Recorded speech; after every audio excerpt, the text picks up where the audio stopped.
Our goal is to do things that no other law firm has ever done before. Our technology brings the future to you today. We're the next era in the way legal transactions are handled. Perfect. I can see other people joining. Donna, Vince, thank you for joining. You guys are all muted. I want to open up the chat. So there should be a chat window. I'd like to see everybody try and find that. I want to say hello. Can you guys just say hi back so that I know that you know where the chat feature is? And then what I want to ask you to do is ask your questions, because this is just going to be an open dialogue of you guys ask some questions, and then I'm just going to try and answer them on the spot. So if you don't know where the chat button is, you should have a toolbar for this Zoom meeting that we're in, and it might be under the more options and then chat. So Vince and Donna, if you guys, hopefully you can hear me, can you just chat back so that I know? And Jennifer, I know you're here. If you have any specific questions, go ahead and type it out. I have to have you muted because if I unmute everybody, there's just too much background noise. Perfect. Hello, Ivan. You're here as well. So everybody is muted, and what I'm hoping they're doing is typing out questions, because I'm just going to address any questions that you guys have on the spot. So go ahead and ask whatever questions you want, whether it be about marketing, technology, internet leads, Facebook issue, whatever it has to do with real estate and technology. If you're stuck on something, go ahead and ask, and then I want to try and help you guys out. While you're doing that, Shiab, you're going to hit record. I'm going to try and record. Okay, perfect. I'm recording it. Okay, so a direct question that I got directly to myself. So people are still joining us. What we're doing here is people are just tuning in and asking live questions about Facebook, Google, internet, real estate, landing pages, marketing and technology. So if you have any questions about that, go ahead and type them out. The first question that I got was about ongoing drip campaigns. So this person is having an issue with creating their ongoing drip and their ongoing touch program. So when they get a lead into their system, they want to know about where do I get the content on an ongoing basis that is good enough for me to send people on a biweekly or monthly basis. So that's a really good question. Now, my answer to that is going to be different for each person. Some people, they have a specific plan where it's a certain number of touches over a certain period of time, and it's aggressive at first, and then it fans out. Other people are slow and steady over the long haul. The approach that I took myself was that we were always real estate specific content. So we were never mailing people or talking about baking or cooking or anything like that. Not that there's anything wrong with that. That's just not what I did. I fully focused on the real estate as the topic itself. So we would look at the calendar year, and with the upcoming year, so in the winter, we would be reminding people that they have to turn off the plumbing outside, and that they have to check the heat, and they have to do all these things to get ready for the winter. So we would do that kind of a reminder system. The 100% the best drip that we put people on was about real estate itself. So homes for sale that matched their criteria. If they were in my database, every year, at the beginning of every year, we would call them all. So if we had 300 people or if we had 800 people in our database, we would call those 300 to 800 people and let them know that it's a new year and that we're currently updating the present year's house value reports. So if it's 2018, I'd say, hey, Marianne, it's Danny Wood here. We're just updating the 2018 house value reports. And I don't suspect that you're thinking of moving or not, but if you're interested, we've already got that. I can just send you a copy if you just want to know what your area is going for. And also, we have a fun way for you to do window shopping. So if you want to get alerted to all of your neighbors as they get listed so that you could see the homes for sale, what they're selling for, and take a look at the inside, it's just a passive way for you to get started on that. And then I would set them up as a prospect match. In our MLS, I would set them up as a home buyer, and their buying criteria would be a radius around their house. And our MLS used to have a 3-month window where we would have to re-enter people every 3 months, which sounds like a pain in the butt, and it is, I guess, but it also gave us a good reason to reconnect with people on a quarterly basis. And so I was just emailing people homes as they hit the market around the people. And if I had nothing else to call about, I would pull off a list around everybody and I would just call and say, hey, Marianne, noticed a home down the street for sale. I don't know if you had a chance to look at it. Emailed you over a copy. How are you anyways? And I would just totally shift the conversation. So either they were looking at buying a home and we would set them up on homes for sale that matched their criteria and we would just email them the listings. But I personally never sent them any other type of content as far as like fluffy material with our face on it. I just didn't send any spam mail. Now, that being said, there was a monthly newsletter that I would do, and it was about local events. So if you just go to the internet, and so for me, I'll say Oshawa paper. So if you just Google search your local paper, GermanRegion.com, Oshawa. So they usually have an events page. So here, events. So if I go to the events section of my local area, it will show me all the upcoming events. And you can actually use this calendar. So it's in December. So I could be like, oh, what are all the events coming up in January?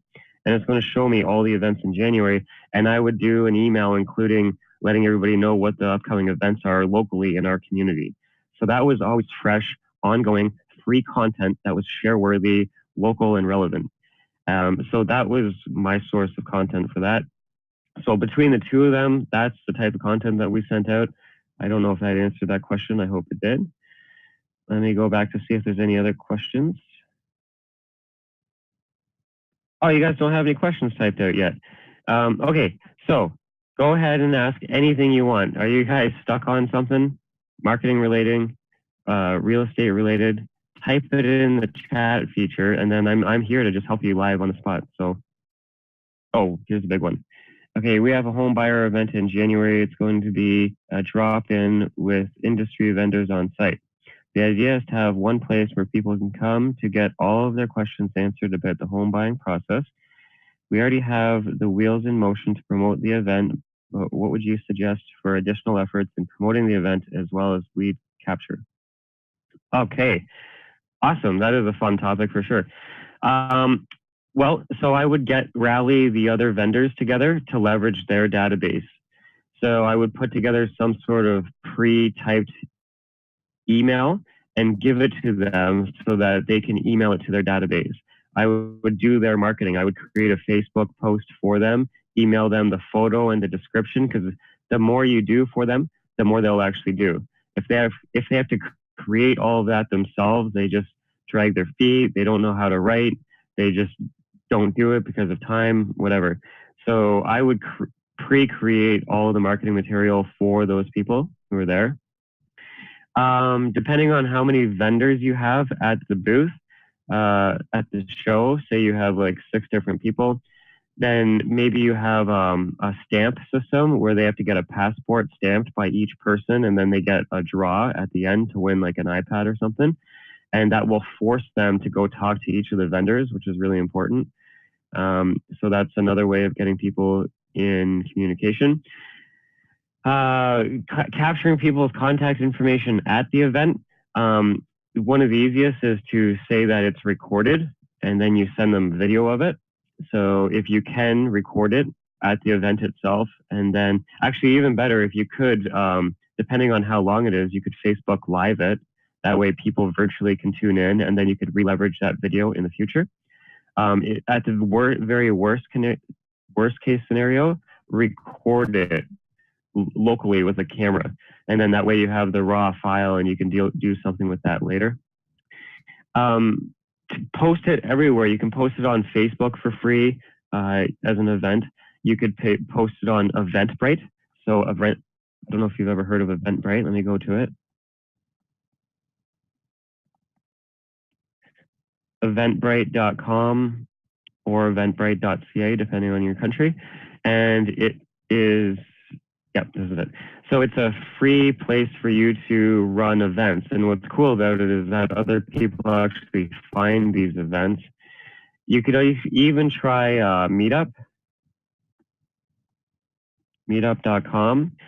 You have to pay for Meetup, so you'd have to create like a monthly meeting or a monthly thing. And if you're the co-founder of that, they charge you, I don't know what it is, maybe it's like $80 a year or something. You could try and do a Meetup one.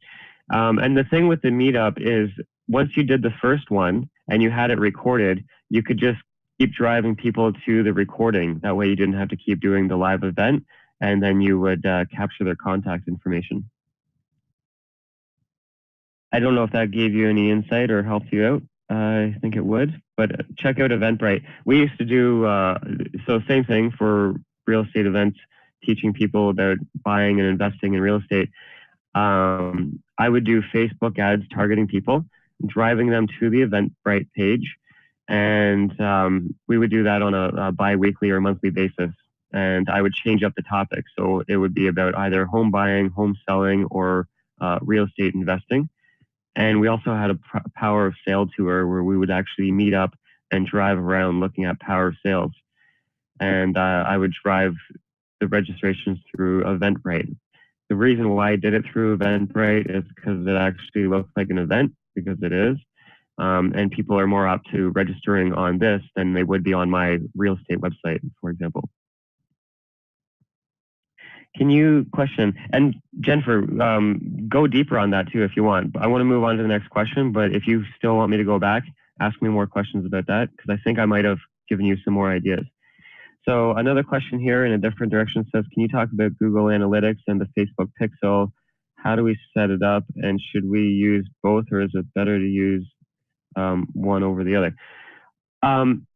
Yeah, you should definitely be using both for sure. Definitely for sure. I'm not going to show you a how-to on this because it's so dry and technical, but I am going to do a full session on it coming up. So I will do basically a tutorial showing you step-by-step how to implement both of them. I actually did the Google remarketing one already. And Ivan, if you can't find the video, let me know and I'll get it to you. But for anybody who's listening, Google remarketing, or sorry, Google Analytics.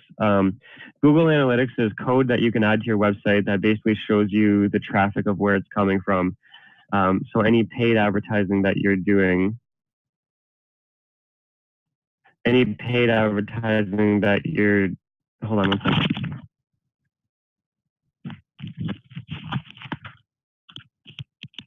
Sorry about that.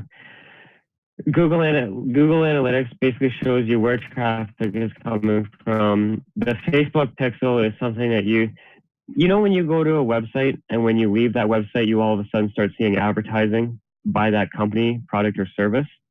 So the Facebook Pixel kind of allows you to do that. When a person clicks on your ad and goes to your website, you can then start remarketing to them through Facebook. I'm going to do a whole session on that. It's so technical. But I'd say most people, to be candid, probably don't need it. And I'm going to say that because most people don't do enough marketing where they would need it. Because the Facebook Pixel and the Google Analytics and the remarketing stuff is more like you've already paid for the ad once and got them. Now you're repaying a second time. So I would kind of hold off on most people doing it. But anybody who's actually doing paid ads, for sure, take a look at that. How to get seller leads on Facebook campaign. Should we use the lead generation, traffic, or conversion? All right, so that is technical, but it's also kind of easy. So I'm going to head over to Facebook. When you're on Facebook, you have to have a business page. So before you do any ads on Facebook, you have to create a page. If you do not have a page, you would go facebook.com/pages.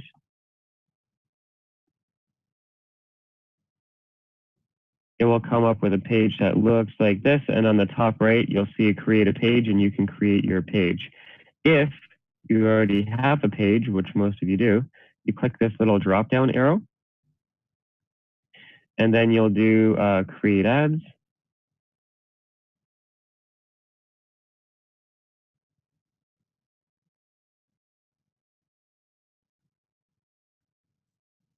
So the question was, which one do you use out of these?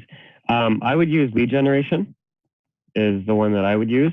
You could experiment between the two, lead generation and messages. Messages will go directly to your phone as an app.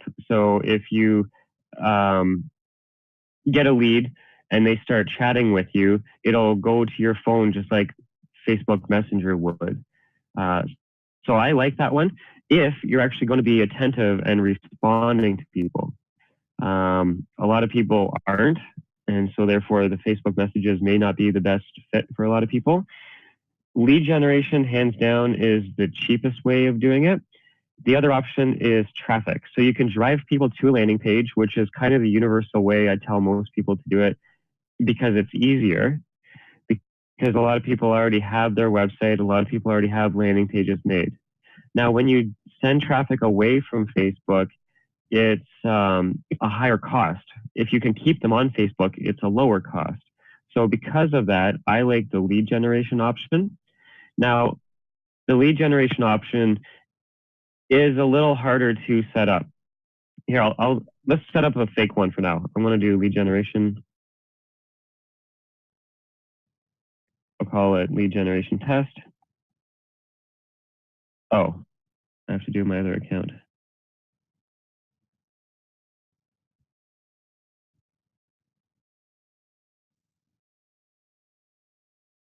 Okay, so I'm going to do lead generation test.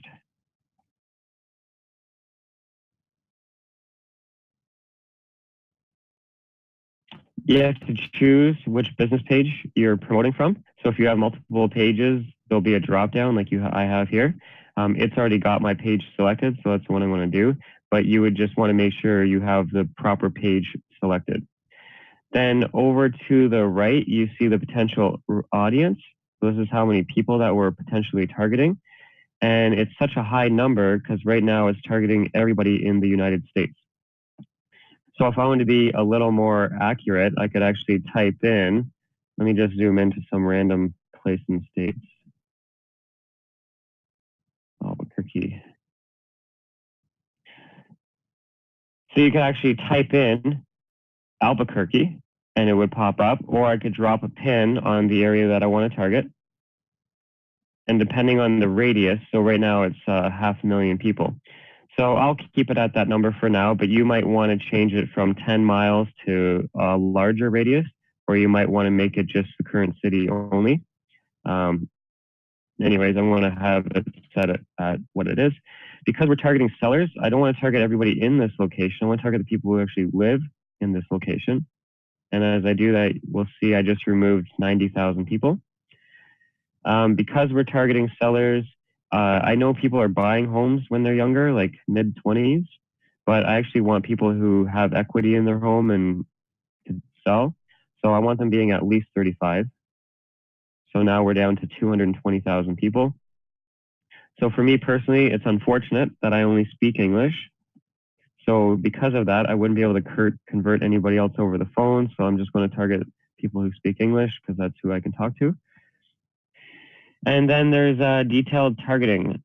So in the States, you guys can target likely to move. There's an audience, so there's 2,700 people. So in the States, I can do that. If you're in Canada, you can't actually use that as an option. It's, I guess, a privacy issue. So I can target people who are likely to move in the States, which is awesome. If another way of doing it is doing engaged. So if I go browse, demographics, relationship status, I'll do engaged. So there's 2,800 people that are engaged. Let me just bump that number up from 35 to like 45 and see what we get. Fewer than 1,000 people. So I don't like that. I want to actually see a number. So let me bring that down to 40. 1,700 people. Perfect. So I would actually run an ad targeting this group of people, the engaged people. Because if you're 40 and over and engaged, there's a good chance that the two people are moving in together. And at that age, there's a good chance one of them is selling a house. So I could target those people specifically. Now, you can get more, I guess I should go more detailed. I can exclude people as well. So I can say exclude people.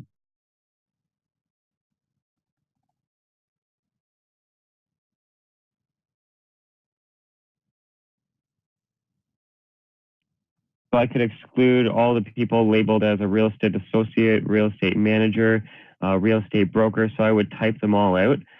Let me just do a couple of them. Real estate associate.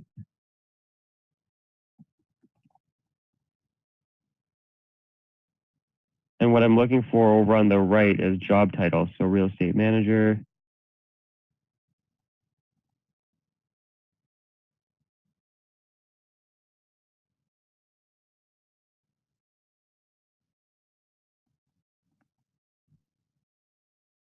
This one here's a good one, real estate agent / broker. That will cover a lot of people.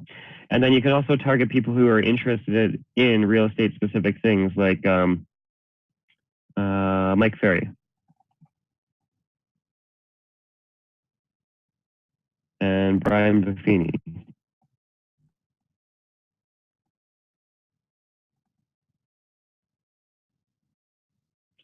So obviously these are real estate agents, so we don't need to target those people. So I would add as many to that list as possible. And I actually have a past list that we created. When I post this recording, we'll give you the list. So I already typed out all the real estate jobs for you so that you can just copy and paste. Now, once you've done it and created your audience, I would definitely suggest you hit this button called Save Audience. And you could save as many audiences as you want. So I would make an audience and call it whatever. This one I would call home sellers in Albuquerque over 40 engaged, no agents. So you can name it whatever you want, and you can have as many of them as you want. And so because I'm targeting 1,700 people, right here, 1,700 people, what I would do is scroll down. I want to click on edit placements. I do not want Instagram on. I want the feeds is automatically on, which is fine. So that's the one I want. Yeah.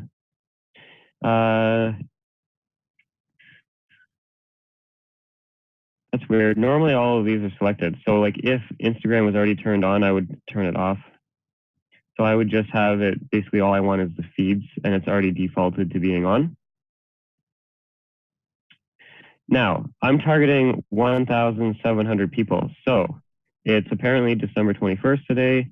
So let me click this arrow and I would say, okay, if I'm targeting just under 2,000 people, I could probably really get them over the course of, I'll do the day after Christmas because they're all going to be on their iPads and iPhones and checking out their new devices.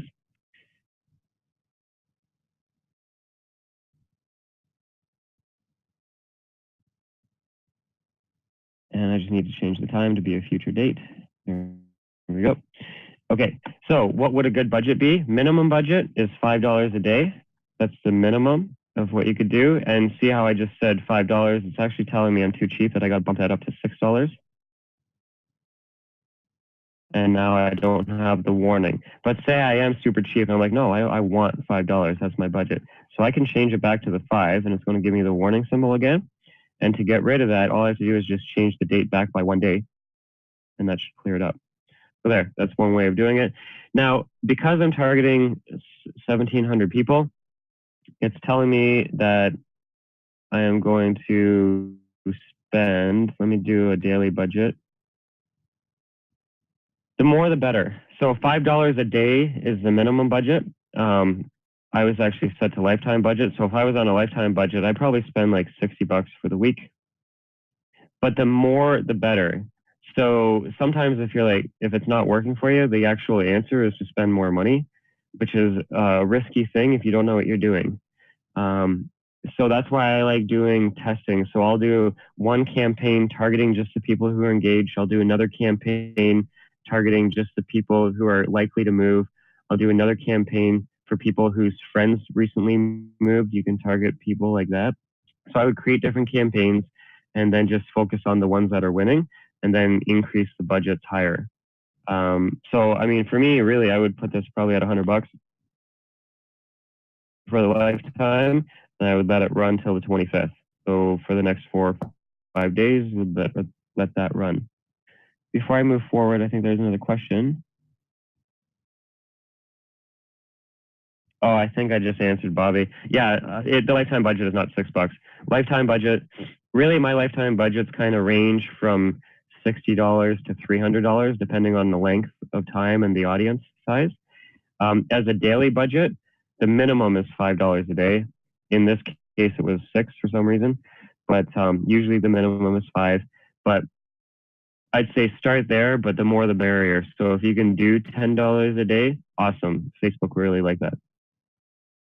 What else should we include? Targeting sellers for Canadians. So somebody asks because they can't target likely to move as an option. It's pretty challenging in Canada because you guys don't have the data to leverage.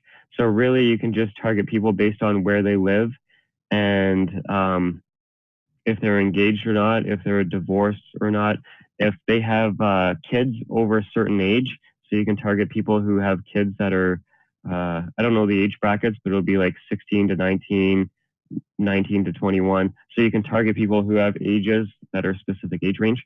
So obviously if they have older children, then there's a good chance that they're going to be moving. You can also target people based on age. So I could say I only want to target the people that are 40 to 50. So let's take a look at Albuquerque. I'm going to remove the engaged feature altogether. I'm going to change it to 65 plus and make it 60. So there's 110,000 people. So actually, let me bump that up to 50 plus.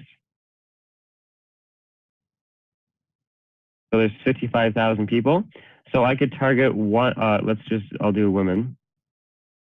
So there's 32,000 women that are between 50 and 60,000 in this area.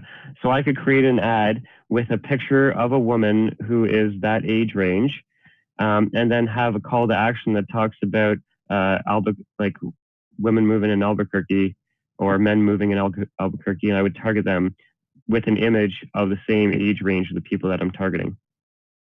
It's not ideal, but you could talk, I'm not saying that 50 to 60 is like downsizing, but maybe you could get creative with the age ranges that you're targeting and the message that you're sending them. You could target people if you're, this isn't talking about sellers now, I'm talking about buyers, but I could target people. I said, whoever the 30-year-old to 35, there's 20,000 of them. I'll do all. And then I'm going to include people based on having a baby. Demographics.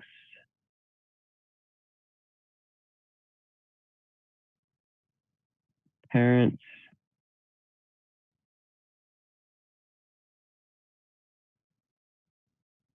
All parents.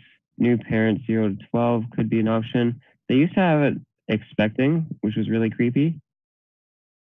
I guess they don't have it anymore. That's too bad. Anyways, I would target, okay, so who are all the people that are 0 to 12 months? 1,700 people. Wow, crazy chance. So I could target those people with an ad about 3-bedroom townhomes for sale.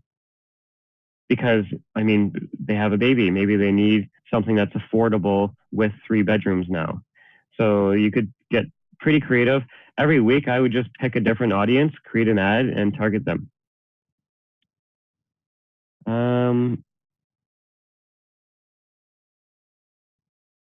Question, I set up age 33 to 55. Is that range wrong? No, there's no right or wrong. That's perfectly fine range for sure. Yeah, I like that range, actually. That's a good one. The reason why I like it, by the way, is one of the problems I find with the age range of 65 plus. So when people usually leave that default, what does 65 plus mean? Maybe they're 80, maybe they're 100. Like, who knows what age they are when you're doing 65 plus. So if you're being specific, like you said 55, which is perfect, so 30 to 55 is an awesome number. That's like the bulk of the people that are moving. People that are between 30 to 50, they statistically are the bulk of most of the moves happening in your area, most likely. And so if that's the case, then I would target that age range. Yep. Okay. So let me remove that. Now, this part here, before I move forward, there's a million ways to skin a cat. So there's a million ways for you to do your targeting. And so in this example that we're doing right now, don't get hung up on how I just set it up, because there's so many different ways of doing it. I'm just giving you a couple ideas. Okay. So this is how we can do some of the targeting. How you do it will be up to you. But I want to continue on with this Facebook lead ad. So I want to scroll down. We set the budget. We'll just be happy with $20 a day. I'll leave all of this. All of these options you can leave as is. It's not going to affect most of you. The people who are spending huge amounts of dollars, then maybe you can start experimenting for, but if your budget is, I don't know, say anything under $600 a month, you can pretty much leave all of that. It won't make that big a difference to you. I want to hit continue. Wow, this is loading. A question says, what type of ad would I suggest to jumpstart the new year? I would take my entire database. Oh, let me hit the back button. This will answer that question. Let me go back one. Scroll up to the top.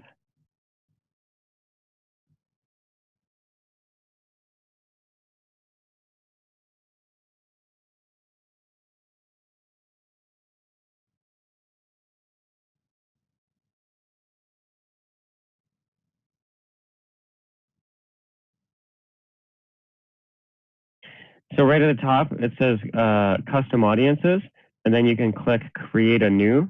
It's the blue text says create a new audience. I would do custom audience, and then customer file. And so a customer file is a CSV file of your database. So I would export my entire database, whether you're using Top Producer or Agile CRM or BombBomb or Market Leader or whatever you're using, you can usually export it.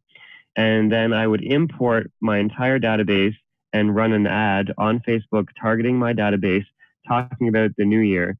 So if my database was broken down into buyers and sellers, I would export the sellers first and do an ad to them, targeting them about the 2018 house values or 2019 house values or whatever it is. And then I would create a separate ad just for the buyers. And then I would create a third ad for my sphere of influence, friends, family, and past clients. And I would just do it as a way to shake the tree, to gently remind people that I'm here. And I would have something of value to share. So I would either have an event that I would be inviting people to. My first question today that was asked was, what type of drip content would I use in my email marketing? And I said the best for me personally was real estate specific, of letting people know what's happening in their neighborhood. So I would run an ad targeting that. Maybe you have a client appreciation event coming up. You could do that sort of thing. So I would kick off the new year with the people that you already know, because your referral business is the easiest, cheapest business to work. And most of you aren't touching them as frequently as possible. So by using this option, add customers from your own file. So here, I'll click it. And then you'll choose the upload file option. And I don't know if I have an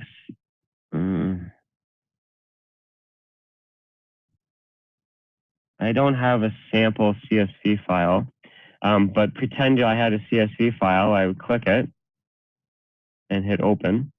And then it's going to ask me to match the emails and then import the people and name it. So I would call it my database, 2018, and hit the next button. And then it's going to import all of those people. And then you'd be running an ad to those people. So say I loaded 1,000 emails.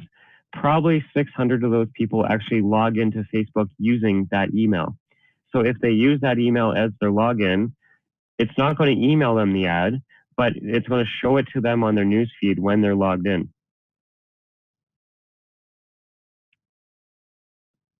Hopefully that answered that. I ran a campaign for a week, reached 1,700 people, around 2,000 impressions, but one lead who filled the form, spent around $30. What do you think about the numbers?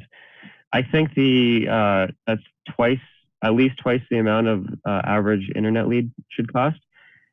Internet leads typically range between $8 to $15 per lead is like a common number across North America. You can get them much cheaper, $3, $4, that sort of thing, especially when you do the Facebook lead, which is what I'm setting up right now. But if, anyways, $30 a lead is really expensive. Now, if that lead is a good quality lead, and there's no such thing as quality leads with internet, it's a 2% conversion rate is pretty historical. So you need 100 internet leads to get 2 to 4 deals.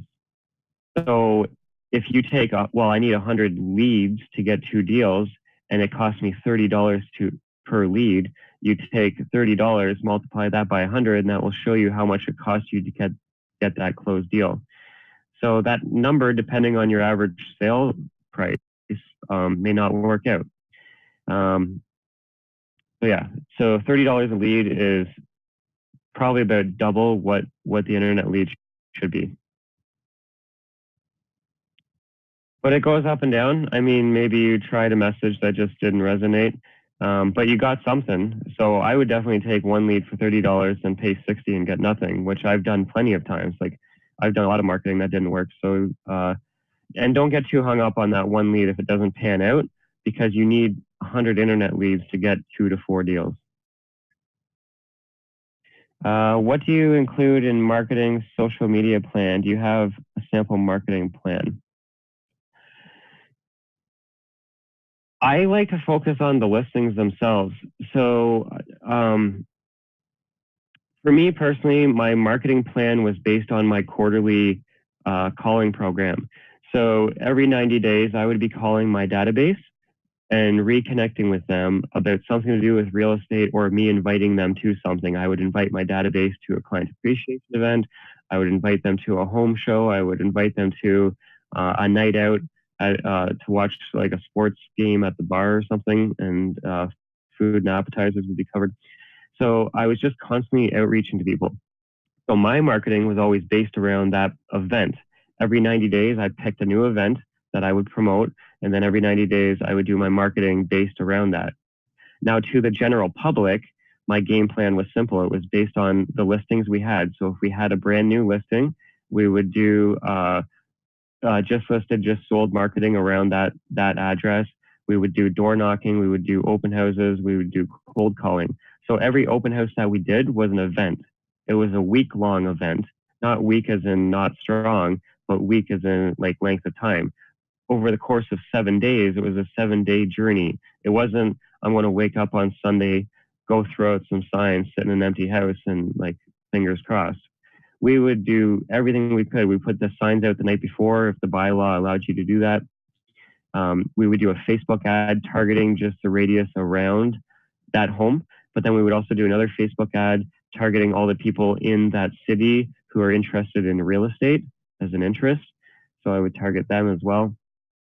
So there wasn't the plan was kind of like responsive. I was responding to what was happening. Are we doing open houses? Do we got listings? If we had buyers that are looking in a specific area, I would have video testimonial of me and that buyer. So it would be me and them standing in front of our brokerage with the logo behind us on the wall. And I would just do a short little 1-minute interview of like, hey, it's Danny Wood here, real estate agent over at ABC Realty. And I got a home buyer here. So what's your name? And she would say her name. And I'm like, okay, perfect. So as you know, the market's really hot and there's not a listings that are fitting your criteria. Can you tell me what you're looking for? And then she would explain her criteria and the area that she's looking in. And then we would run an ad targeting that area. And it was real and raw, and it got response. And that type of ad worked really good. Let me go back. That type of ad worked really good with the Messenger. So if I go to create ads,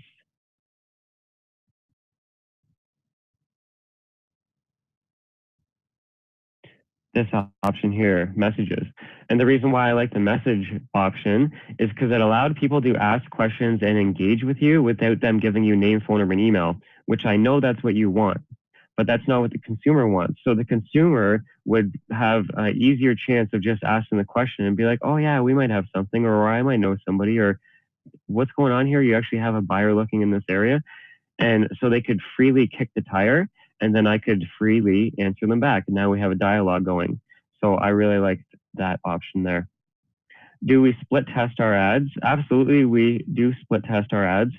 There's a program that I use for that, adespresso.com. We pay monthly for it, so I don't suggest you do that. But anyways, what do we pay?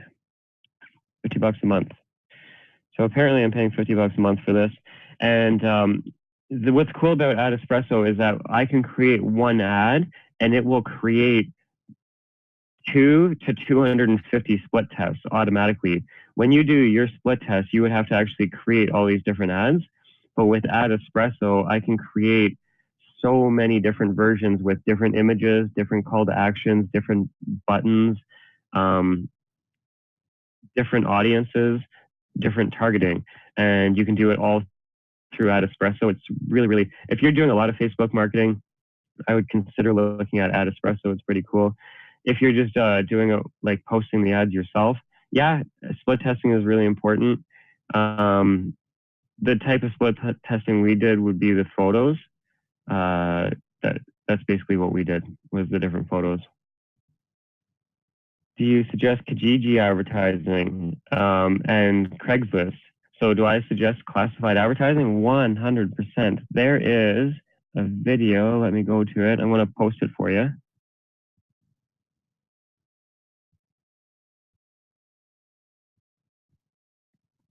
This session right here, where is it? Real estate classified ads. This is free business sitting on the table for you. You just got to watch this video and do it, and I can guarantee you have closed business from it. Paste that video. There you go. Watch that. So this session here, real estate classified ads using Craigslist. Cole's note version, since you asked the question, is I would head over to Craigslist.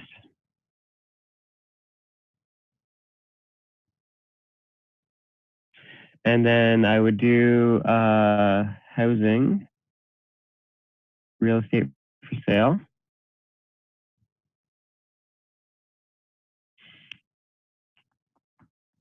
And then over here, there's a drop down that says real estate for sale. I'm going to do real estate for sale by owner. So we have 287. I want to say the price, a minimum price of 100,000, and update. That got me 33 people. So I would pull up these 33 people. So let me just click on this.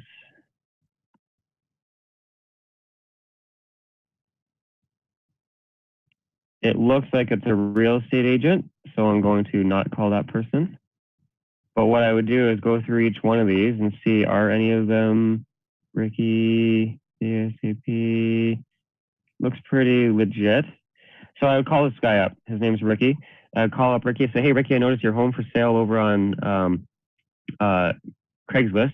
Is it still available? And he'd say, yeah. And I'm like, okay, perfect. Now, Ricky, I'm a real estate agent. I'm over at ABC Realty. Unlike all the other real estate agents who are calling to list your property for sale, I wanted to see if I could help you out on the buying side.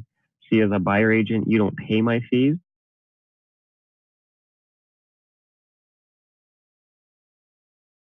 And I just want to help you out with the window shopping and email you home. So if you were to move, where would you move to? Oshawa, Whitby, Pickering, Ajax. And I would put the words in his mouth That way he would have to correct me. And he'd be like, oh, no, we're not moving there. We're moving out to Seattle, or he would say wherever he's moving to. And so I would approach the for sale thing for landlords. So let me go back. Apartment for rent, housing for rent.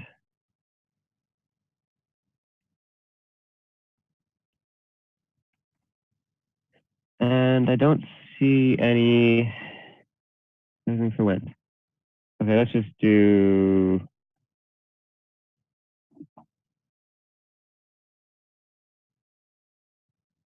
minimum price of $1,200.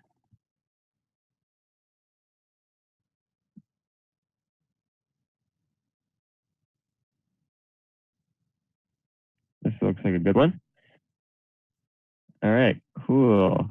So this looks like it's a place for rent. So I would call up this person if they have their phone number. Do they have their phone number? Call now. So if I click that button, it will show me the person's phone number. I will call them up and say, hey, I noticed your home for rent on Craigslist. Is it still available? They would say, yeah. And I would say, okay, perfect. Now I'm a real estate agent and I realize that you're marketing your home for rent. Now I want to see, would you be open to me putting it on the market for sale? And if I didn't bring you any buyers, it wouldn't cost you anything. But if I did bring you a buyer and you agreed on the price, it would just cast a larger net. Would you be open to that opportunity? And I would just wait to see what they say. So I was going after the landlords to list their property for sale. Some of the landlords would be like, oh, no, that's okay. I love what I'm doing. I'm an awesome landlord. Then I would shift the conversation into helping them as a buyer. And I'd say, okay, perfect. So since real estate investing is working out so well for you, I'm sure you wouldn't want to miss out on all the deals tomorrow. See, we actually have a list of all the investment properties as they get put on the market for sale.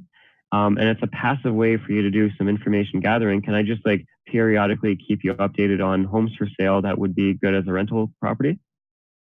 And then I would go after that. And then lastly, if I couldn't get either of those, I would say, since it's working out so well for you, do you know anybody else who's looking at becoming a landlord? Because we're actually helping people this weekend. We're going out and taking a look at investment properties and they can come with us. And I would try and get a referral.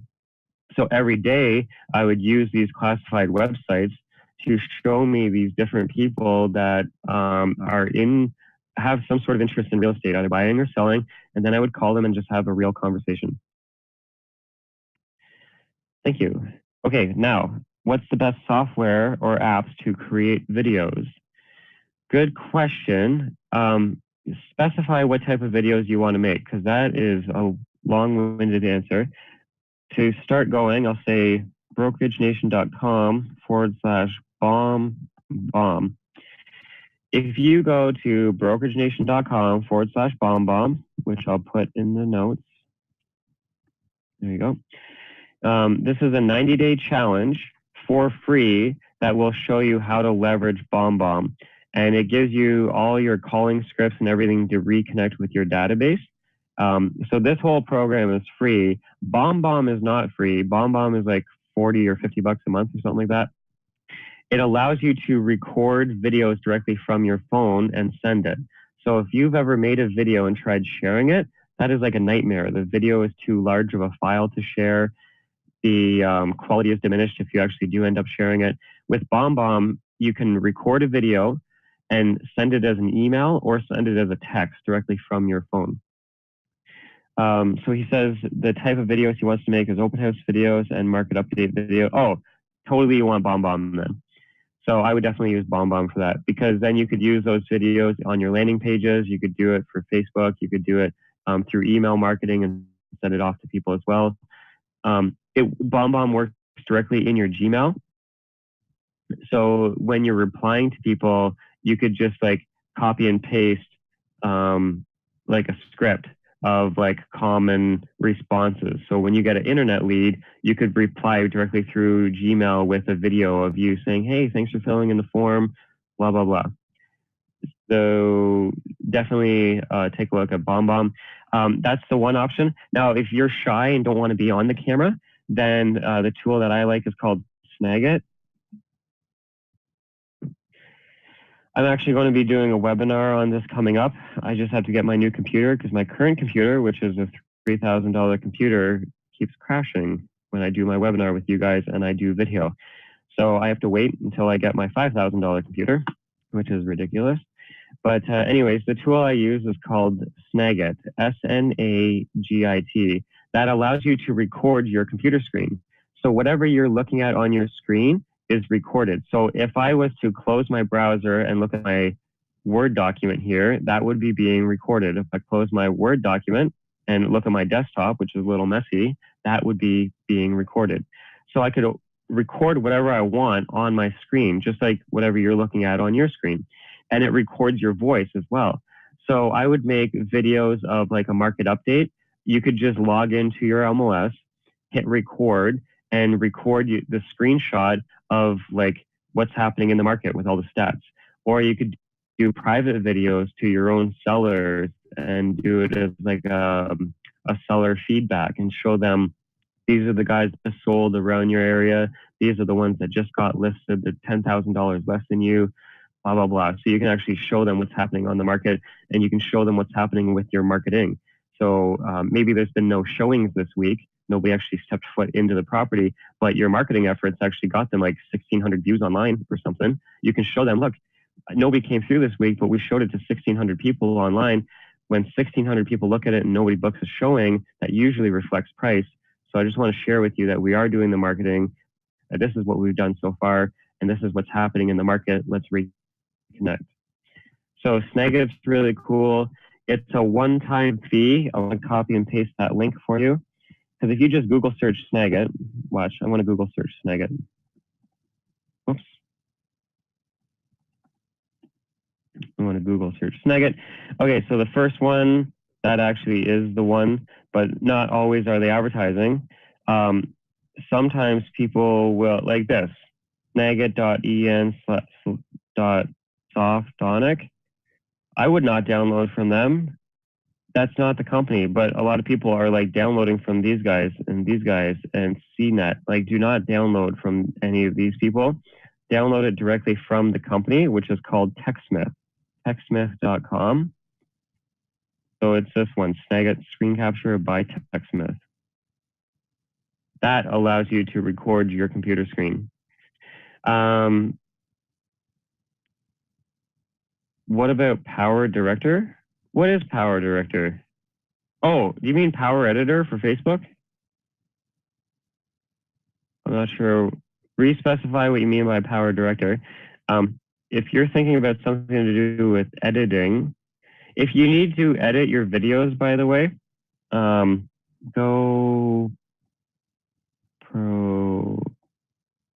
editing.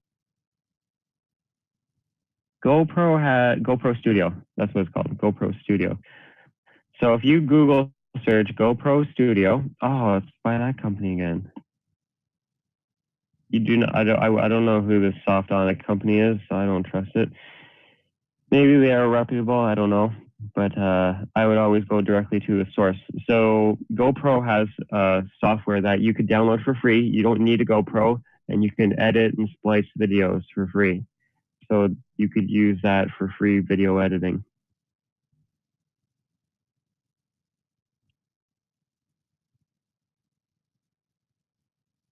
Any other questions? Oh, yep.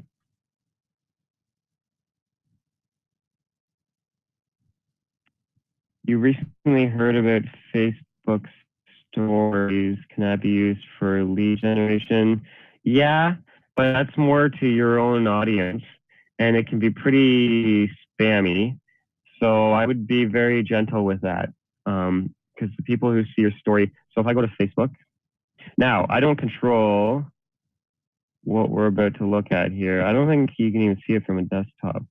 Yeah, you can't. Anyways, when you're on your iPhone and you're in the Messenger app, up at the top will be little icons of all these different people, and you can click on it, and it's kind of like short little stories of what's going on with their day. Be very gentle with that. I would do like the 90-10 rule, where 90% of it is you, positive, fun stuff, 10% of it is like business. Because if it is just all business, it's boring as hell.